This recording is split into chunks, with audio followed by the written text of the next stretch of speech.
आपके अवचेतन मन की शक्ति। चैप्टर 2। आपका अपना मन मस्तिष्क कैसे कार्य करता है। आपके पास जो मन अथवा मस्तिष्क है, आपको उसे उपयोग करना सीखना चाहिए। आपके मस्तिष्क के दो पहलू हैं, चेतन अथवा तर्क करने वाला स्तर और दूसरा अवचेतन अथवा तर्कहीन स्तर। आप अपने चेतन मस्तिष्क से सोचते हैं और अपनी आदत अभ्यास के अनुसार जो भी आप सोचते हैं वह आपके अवचेतन में बस जाता है और आपकी सोच की प्रकृति के अनुसार उसकी रचना करता है। आपकी भावनाओं और रचनात्मक मस्तिष्क का स्थान आपका अवचेतन मस्तिष्क है। यदि आप अच्छा सोचेंगे तब अच्छा होगा, बुरा सोचेंगे तो बुरा होगा। आपका मस्तिष्क इसी प्रकार कार्य करता है। याद रखने योग्य यह एकमात्र मुख्य बिंदु है। अवचेतन एक बार आपका विचार स्वीकार कर लेता है तो यह उसे कार्यान्वित करना शुरू कर देता है। यह एक बहुत दिलचस्प और गूढ़ सत्य है कि अवचेतन मस्तिष्क के नियम अच्छे और बुरे पर एक ही तरह से कार्य करते हैं। यह नियम तब नकारात्मक ढंग से प्रयोग में लाया जाता है तब यह पराजय, हताश और दुख का कारण बनता है। लेकिन जब आपके सोचने की प्रकृति सामंजस्यपूर्ण और रचनात्मक होती है तब आप एक उत्तम स्वास्थ्य, सफलता और समृद्धि का अनुभव करते हैं। सही दिशा में सोचने और अनुभव करने के लिए मानसिक शक्ति, मानसिक शांति और स्वस्थ शरीर का होना बहुत जरूरी है। जिस चीज की आप मानसिक रूप से चाहत और सोच रखेंगे, आपका अवचेतन मन उसे स्वीकार कर आपके अनुभव को साकार करता है। जरूरी बात केवल यह है कि आपको अपने अवचेतन मस्तिष्क को अपना विचार स्वीकार कराना होगा। तब आपके अवचेतन मन का नियम स्वास्थ्य, शांति और जिस पद की कामना कर रहे हैं उसे फलीभूत करेगा। आपके आदेश को आपका अवचेतन उसी रूप में लाएगा जैसा विचार आपने उस पर गढ़ा है। आपके मन का नियम है, जिस प्रकार का विचार आप अपने चेतन मन में रखते हैं उसी के अनुरूप आपका अवचेतन मन प्रक्रिया देगा।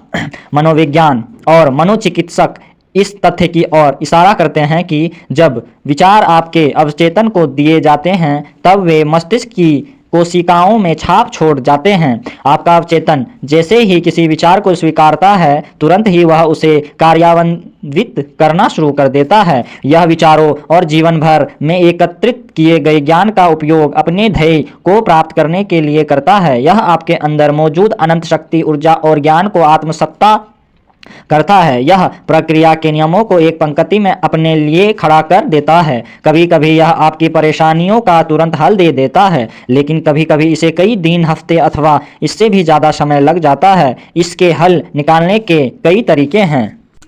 चेतन और अवचेतन स्थिति में अंतर।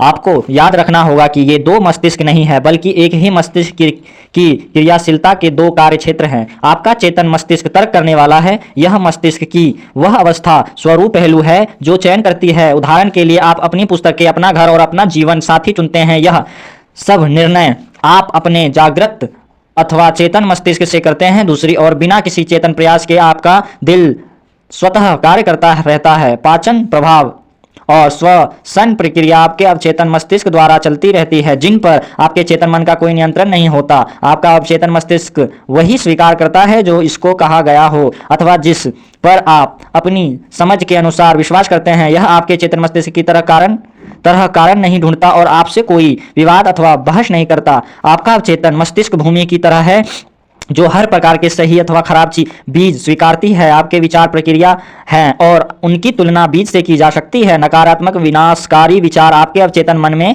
विपरीत कार्य करते हैं और आगे चलकर ब्रह्म अनुभव उनके अनुसार ही होते हैं। याद रखें, आपका अवचेतन मस्तिष्क इस बात को सिद्ध करने में नहीं लगा रहता कि आपके विचार अच्छे या बुरे, सच्चे या झूठे, लेकिन यह आपके विचारों अथवा सुझावों की प्रकृति के अनुरूप अपनी प्रतिक्रिया देता है। उदाहरण के रूप में, यदि आप किसी चीज को जानबूझकर सत्य समझते हैं, चाहे वह झूठ ही क्यों ना हो, आपका अवचेतन मस्तिष्क इसे सत्य मानकर कार्यान्वित करते हुए परिणाम लाएगा, क्योंकि आपने अपनी चेतना में इसे सत्य समझा था। मनोचिकित्सकों द्वारा किए गए प्रयोग। मनोचिकित्सकों और अन्य वैज्ञानिकों ने सम्मोहित लोगों पर असंख्य प्रयोग किए।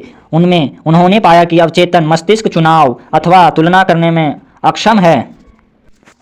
कैसे स्व सुझाव भय को समाप्त करते हैं। स्वयं को दिए गए सुझाव के उदाहरण। स्व सुझाव का अर्थ है स्वयं को स्पष्ट और विशिष्ट सुझाव देना। हर्बर्ट पार्किन स्व सुझाव पर अपनी उत्कृष्ट पुस्तक Herbert Perkin auto suggestion, London Fowler 1916 में निम्नलिखित घटना बताते हैं। इसका एक दिलचस्प पहलू है जिससे इसे आप याद रख सकते हैं।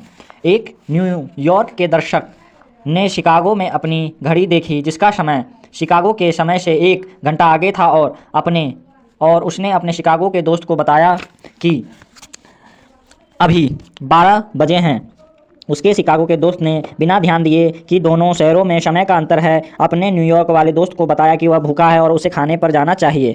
स्व सुझाव का उपयोग निम्न प्रकार के डर और नकारात्मक स्थितियों को खत्म करने के लिए किया जा सकता है। एक युवा गायिका को आवाज़ परीक्षण के लिए बुलाया गया। वह इस साक्षात्कार के लिए बहुत उत्सुक थी, लेकिन पिछले 3 अवसरों में डर की वजह से वह बुरी तरह असफल रही थी। इस युवती की आवाज़ बहुत अच्छी थी, लेकिन वह स्वयं को कहती रहती थी, जब मुझे गाने का मौका मिलेगा शायद वे मुझे पसंद न करें। मैं कोशिश करूंगी, लेकिन मैं बहुत डरी हुई और आशंकित हूँ। उसके अवचेतन मन ने इन नकारात्मक स्व सुझावों को एक याचना की तरह लिया और उन्हें उसके अनुभव में ले आया। उसके असफल होने का कारण अनजाने में किया गया स्व सुझाव था, जैसे कि पूरे भावनात्मक और विषय वस्तु में मौन डर। उसने निम्नलिखित विधि अपनाकर अपने डर को काबू में किया। दिन में 3 बार उसने स्वयं को कमरे में अलग किया। वह आराम कुर्सी पर निश्चित होकर बैठ गई, शरीर को ढीला किया और आंखें बंद कर ली। उसने अपने शरीर को मस्तिष्क को स्थिर किया। शारीरिक स्थिरता के लिए मानसिक निष्क्रियता अनुकूल है और वह मानसिक को सुझाव के लिए ज़्यादा ग्रहण बनाती है। उसने अपने भाई के सुझाव को यह कहकर जवाब दिया, मैं बहुत सुंदर गाती हूँ, मैं संतुलित, शांत और आत्मविश्वास से भरी हुई हूँ। उसने इस वाक्य को धीरे धीरे और शांति से पूरे भाव के साथ 5 से 10 बार कहा। ऐसा वह दिन में 3 बार और रात को ठीक सोने से पहले कहती। सप्ताह के अंत तक वह शांत भाव और आत्मविश्वास से भर गई थी। जब उसे आवाज़ परीक्षण का निमंत्रण आया तो उसने एक अद्भुत और आश्चर्य से भरा परीक्षण दिया। उसकी याददाश्त कैसे लौट आई। एक स्त्री थी जिसकी आयु 75 वर्ष थी। उसकी स्वयं को कहने की आदत थी, मेरी याददाश्त खो रही है। उसने इस आदत को उल्टा कर लिया और दिन में कई बार स्वभाव को यह कह देती, आज मेरी याददाश्त हर क्षेत्र में सुधर रही है। आज से मेरी याददाश्त हर क्षेत्र में सुधर रही है। हर समय और जगह जिनको जानने की मुझे आवश्यकता है वह मुझे हमेशा याद रहेगा। इस तरह से मिली छाप स्पष्ट और ज़्यादा निश्चित होगी। मैं स्वतः ही उन्हें आसानी से बनाए रखूंगी। जिस किसी चीज़ को मुझे याद रखने की आवश्यकता है वह मेरी मस्तिष्क में सही दशा में उपस्थित हो जाएगी।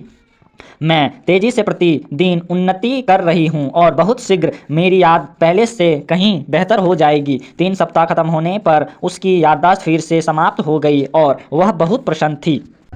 उसने अपने दुष्ट स्वभाव पर नियंत्रण कैसे किया। कई पुरुष जो चिड़चिड़ाहट और बुरे मिजाज की शिकायत करते हैं वे स्व सुझाव जल्दी ग्रहण करते हैं और निम्नलिखित वक्तव्यों को दिन में 3-4 बार सुबह, दोपहर और रात में सोने से पहले दोहराकर अद्वितीय परिणाम पाते हैं। आज से मैं ज़्यादा अच्छे स्वभाव का बनूंगा। आनंदित, प्रसन्न और हमेशा प्रफुल्लित रहना मेरी स्वाभाविक मानसिक स्थिति होगी। हर दिन मैं ज़्यादा से ज़्यादा प्यार करने वाला और समझदार बन रहा हूँ। मैं अब खुशी का माध्यम और सबकी शुभेच्छा वाला बन गया हूँ। यह आनंदित, प्रसन्न और प्रफुल्लित स्वभाव मेरे मन की स्वाभाविक और सामान्य स्थिति है। मैं कृतज्ञ हूँ। सुझाव की रचनात्मक और विनाशकारी शक्ति। कुछ उदाहरण और टिप्पणियां। विभिन्न प्रकार के सुझावों पर विभिन्न अथवा विषम सुझाव का तात्पर्य है किसी अन्य व्यक्ति द्वारा दिए गए सुझाव। प्राचीन काल से ही हर समय इस धरती के हर देश में सुझाव की शक्ति ने मनुष्य के जीवन और सोच में महत्वपूर्ण भूमिका निभाई है। विश्व के कई भागों में धर्म की यह नियंत्रण शक्ति है।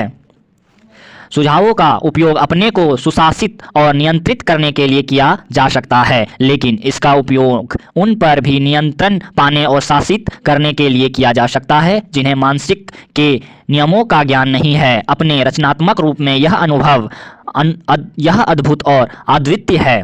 नकारात्मक रूप में यह मस्तिष्क का एक बहुत बड़ा प्रतिक्रियात्मक पहलू है जिसका परिणाम दुख, पराजय, कष्ट, बीमारी और विनाश होता है। आपने कैसे इनमें से किसी एक को स्वीकार किया? बचपन से हम में से ज़्यादातर को बहुत से नकारात्मक सुझाव दिए गए हैं, क्योंकि हमें पता नहीं है कि उन्हें कैसे नकारा जाए और हम उनको स्वीकार कर लेते हैं। यहाँ कुछ ऐसे ही नकारात्मक सुझाव हैं। तुम नहीं कर सकते, तुम्हारा कुछ नहीं होगा, तुम्हें नहीं करना चाहिए, तुम फेल हो जाओगे, तुम्हारे पास कोई मौका नहीं है। सवाल इसका नहीं है कि तुम क्या चाहते हो, क्या जानते हो, बल्कि इसका है कि तुम किसे जानते हो। यह दुनिया नर्क में जा रही है, क्या फ़ायदा, और कोई परवाह नहीं करता। इतनी मेहनत का कोई फ़ायदा नहीं, तुम अब बहुत बूढ़े हो गए हो। जिंदगी अंतहीन संघर्ष है, प्यार पक्षियों के लिए है, तुम सफल हो ही नहीं सकते, जल्दी ही तुम दिवालिया हो जाओगे, ध्यान रखो तुम्हें वायरस लग जाएगा, तुम किसी पर विश्वास नहीं कर सकते, इत्यादि। जब तक एक वयस्क की भांति आप रचनात्मक स्व सुझाव नहीं प्रयोग में लाते, जो स्वयं को अनुरूप करने की एक चिकित्सा है, आपके भूतकाल में छोड़ी गई छाप अथवा निशान आपके स्वभाव में बदलाव ला सकते हैं, जिनकी वजह से आपके निजी और सामाजिक जीवन में पराजय होती है। स्व सुझाव एक माध्यम है जो आपको नकारात्मक बोले गए शब्दों के ढेर से बाहर निकालेगा, अन्यथा यह आपके जीवन की आकृति को खराब कर सकता है, जिससे अच्छी आदतों का विकास कठिन हो जाएगा। आप अपने नकारात्मक सुझावों को निष्प्रभावी कर सकते हैं। किसी भी दिन का अखबार उठा लें, आप दर्जनों ऐसी खबरें पढ़ें जो हताशा, भय, चिंता, निराशा और आने वाले विनाश के बीज बो सकती है। यदि यह आपके द्वारा स्वीकार कर लिए गई हो तो यह भय से भरी सोच आपकी जीवन जीने की इच्छा को खो सकती है। यह जानते हुए आप अपने अवचेतन मस्तिष्क को रचनात्मक सुझाव देकर इन सभी नकारात्मक सुझावों को अस्वीकृत कर सकते हैं। नकारात्मक सुझाव दें, इस प्रकार आप इन सभी विनाशकारी विचारों को निष्प्रभावी कर सकते हैं। समय समय पर लोगों द्वारा दिए गए नकारात्मक सुझावों को जांचते रहें। आपको दूसरों द्वारा दिए गए विनाशकारी विषम सुझावों से प्रभावित होने की जरूरत नहीं है। हम सभी ने अपने बचपन और किशोरावस्था में इसकी पीड़ा सही है। यदि आप पलटकर देखें तो आप आसानी से याद कर सकते हैं कि कैसे माता पिता, दोस्तों, रिश्तेदारों और सहयोगियों ने नकारात्मक सुझावों के अदालतों में सहयोग दिया था। आपको जो कुछ बताया गया उसका अध्ययन करें तो आप पाएंगे कि इनमें से अधिकतर को एक प्रचार का रूप दिया गया। जो कुछ आपको बताया गया उसका ध्येय आपको नियंत्रित करना या आप में भय पैदा करना था। इस तरह के विषम सुझाव प्रक्रिया हर घर, ऑफिस, फैक्ट्रियों और क्लब में चलती रहती है। आप पाएंगे कि इस प्रकार के सुझाव आपको सोचने, महसूस करने और कार्य करने के लिए दिए जाते हैं, क्योंकि अन्य लोग चाहते हैं कि आप लाभ के हेतु कार्य करें। किस प्रकार सुझाव ने व्यक्ति को मारा? यहाँ यह विषम सुझाव का उदाहरण है। मेरा एक रिश्तेदार भारत में एक रत्न ज्योतिषी के पास गया, जिसने उसे बताया कि उसका दिल अस्वस्थ था और वह अगले महीने के पहले दिन मर जाएगा। उसने यह भविष्यवाणी को अपने परिवार के सभी सदस्यों को बताना शुरू कर दिया और अपनी वसीयत तैयार करा ली। इतना मजबूत सुझाव उसके अवचेतन मस्तिष्क में बैठ गया, क्योंकि उसने इस पर पूरी तरह से विश्वास कर लिया था। मेरे रिश्तेदार ने यह भी बताया कि इस रत्न पढ़ने वाले के साथ कुछ जादुई शक्तियां भी निहित थी और वह किसी भी शक्ति का भला अथवा बुरा भी कर सकता है। जिस प्रकार की भविष्यवाणी की गई थी वैसे ही उसकी मृत्यु हो गई, बिना जाने कि अपनी मृत्यु का कारण वह स्वयं था। मुझे लगता है कि हम में से कई ने इसी प्रकार की अजीबोगरीब, बेवकूफ़ी और अंधविश्वास से भरी कहानियां सुनी है। अपने ज्ञान से देखें कि अवचेतन मस्तिष्क किस प्रकार से कार्य करता है। जिस प्रकार से मनुष्य का चेतन तर्कसंगत मस्तिष्क विश्वास करता है, उसी प्रकार अवचेतन मस्तिष्क उसे स्वीकार करता है और उस पर कार्य करता है। मेरा रिश्तेदार प्रसन्न, स्वस्थ, जोश से भरा और शक्तिशाली था, जो बिना किसी कारण भविष्यवक्ता के पास गया। उसने उसे नकारात्मक सुझाव दिए, जिसे उसने स्वीकार किया। वह भयाक्रांत था और हमेशा इस तथ्य को सोचता रहता कि अगले महीने के पहले दिन वह मरने वाला है। उसने इसके बारे में सभी को बताना शुरू किया और अपने को उस अंत के लिए तैयार करने लगा। उसके मन में भी क्रियाएं शुरू हो गई और उसकी अपनी सोच इसका कारण थी। वह स्वयं अपनी इस मौत को लाया अथवा अपने डर और अंत की आशंका से अपने भौतिक शरीर के विनाश का कारण बना। जिस महिला ने उसकी मृत्यु की भविष्यवाणी की थी, उसके पास उस क्षेत्र की कोई शक्ति नहीं थी। उसके सुझाव में कोई रचनात्मक अथवा उसका अंत करने जैसी कोई शक्ति नहीं थी। यदि उसे मस्तिष्क के नियम का ज्ञान होता तो वह इस नकारात्मक सुझाव को पूरी तरह से नकार देता। यदि वह जानता कि अपने विचार और एहसास से ही वह नियंत्रित और अशासित होता है, एक कीन के तीर की तरह जिसका लक्ष्य लड़ाकू जहाज पर था, महिला की भविष्यवाणी बिना उसे नुकसान पहुंचाए पूरी तरह से निष्क्रिय और नष्ट की जा सकती थी। दूसरों द्वारा दिए गए सुझावों कि आपके ऊपर स्वतः कोई शक्ति कार्य नहीं करती जब तक कि आप अपने विचारों द्वारा उन्हें शक्ति ना प्रदान करें। आपको अपनी मानसिक स्वीकृति देनी होगी, आपको विचार को स्वीकार करना होगा, तब यह आपका अपना विचार बन जाता है और आप सोचने लगते हैं। स्मरण रखें, आपके अंदर अपने लिए अच्छा चुनने की क्षमता है। जिंदगी चुनिए, प्यार चुनिए, अच्छा स्वास्थ्य चुनिए। काल्पनिक प्रमुख परिसर की शक्ति। आपका मस्तिष्क एक न्याय व्यवस्था की तरह काम करता है। इसका अर्थ है कि जिस किसी भी मुख्य परिसर को आपका चेतन मस्तिष्क सत्य समझता है, उसी के आधार पर आपके मन के किसी विशेष प्रश्न अथवा समस्या पर आपका अवचेतन मन परिणाम निश्चित करता है। यदि आपका परिसर सत्य है तब परिणाम भी सही होगा, जैसा कि निम्नलिखित उदाहरण दर्शाता है। हर साधारण तारीफ करने योग्य है।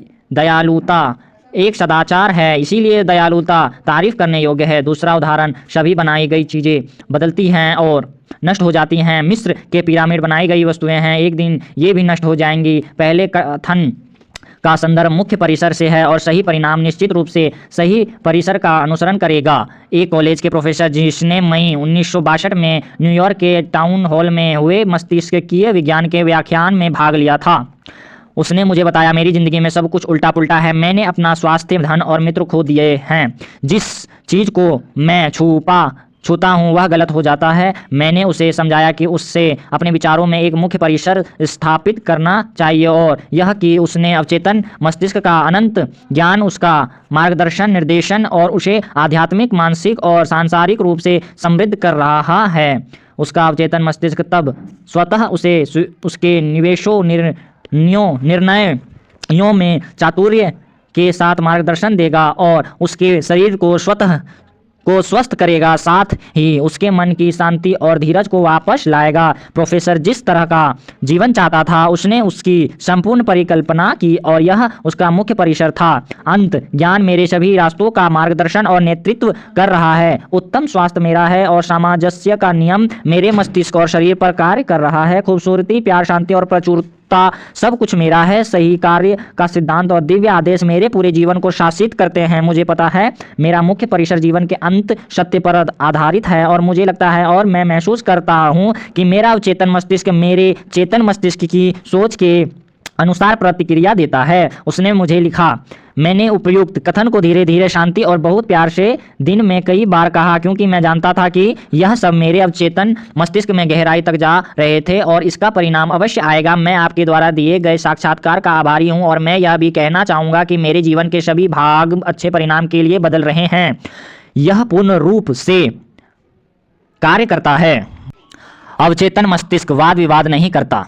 आपका अवचेतन मस्तिष्क सब तरह से बुद्धिमान है और आपके सभी प्रश्नों का उत्तर जानता है। यह आपके साथ बहस अथवा आपको पलटकर जवाब नहीं देता। यह नहीं कहता आप मुझे इस चीज़ से प्रभावित करें। उदाहरण के तौर पर जब आप कहते हैं मैं यह नहीं कर सकता, मैं बहुत बूढ़ा हो गया हूँ, मैं यह सांस नहीं ले सकता, मैं गलत जगह पैदा हुआ, तब आप अपने अवचेतन मस्तिष्क से नकारात्मक विचारों को भर रहे होते हैं और इसी के अनुरूप यह प्रतिक्रिया देगा। वास्तव में आप अपनी भलाई को रोक रहे हैं। इस प्रकार अपने दिमाग, अपने जीवन में कमी और सीमित हताशा ला रहे हैं। जब आप रोड़े रुकावटें अपने चेतन मस्तिष्क में लाते हैं तब आप अपने अवचेतन मस्तिष्क के अंदर की बुद्धिमत्ता को और ज्ञान से वंचित हो जाते हैं। वास्तव में आप कह रहे हैं कि आपका अवचेतन मस्तिष्क आपकी समस्याएं हल नहीं कर सकता।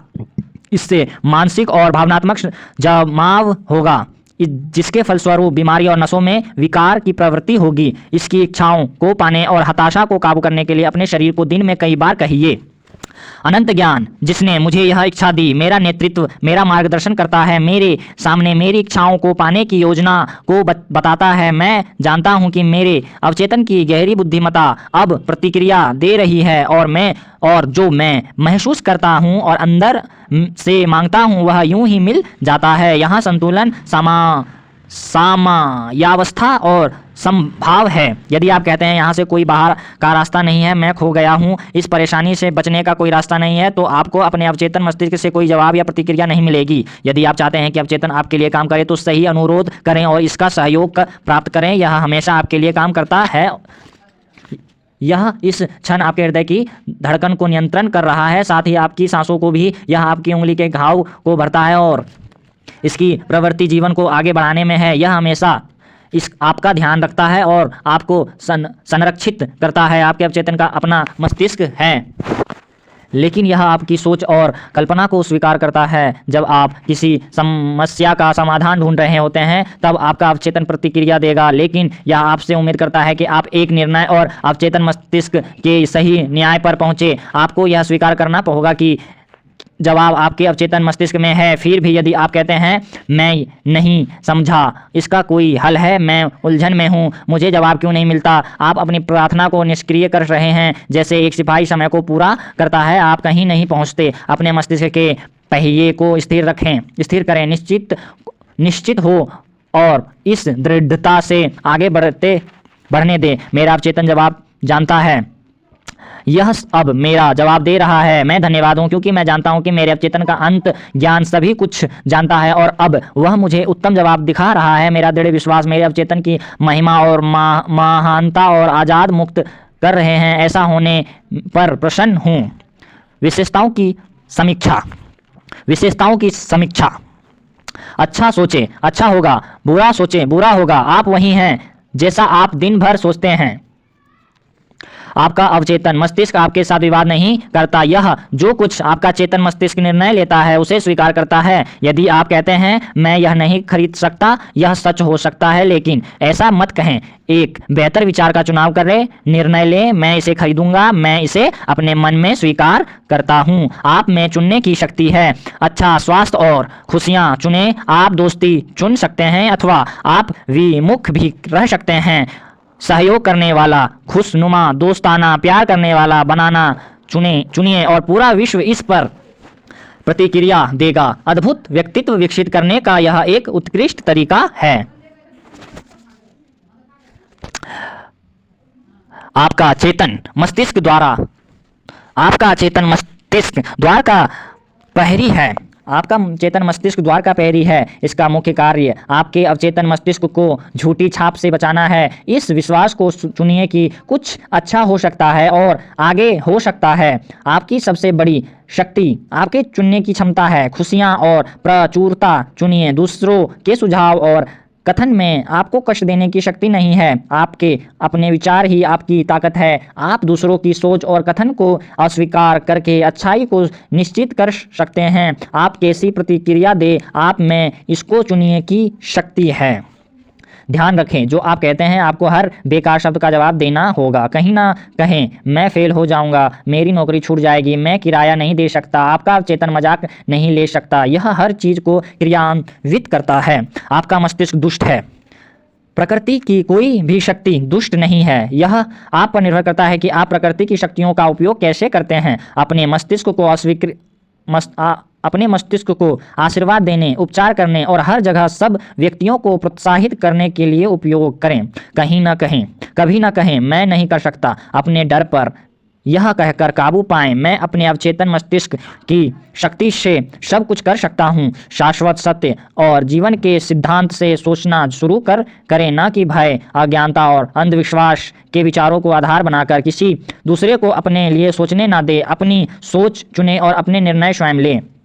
आप अपनी आत्मा अथवा अवचेतन मन के कप्तान और अपने भाग्य के मालिक हैं। याद रखें,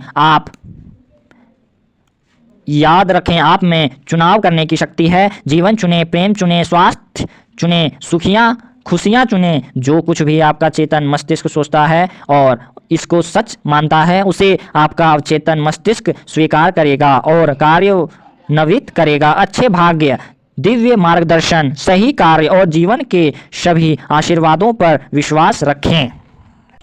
सो गाइज, ये चैप्टर 2 समाप्त होता है। अब अगला चैप्टर हम कल आरंभ करेंगे।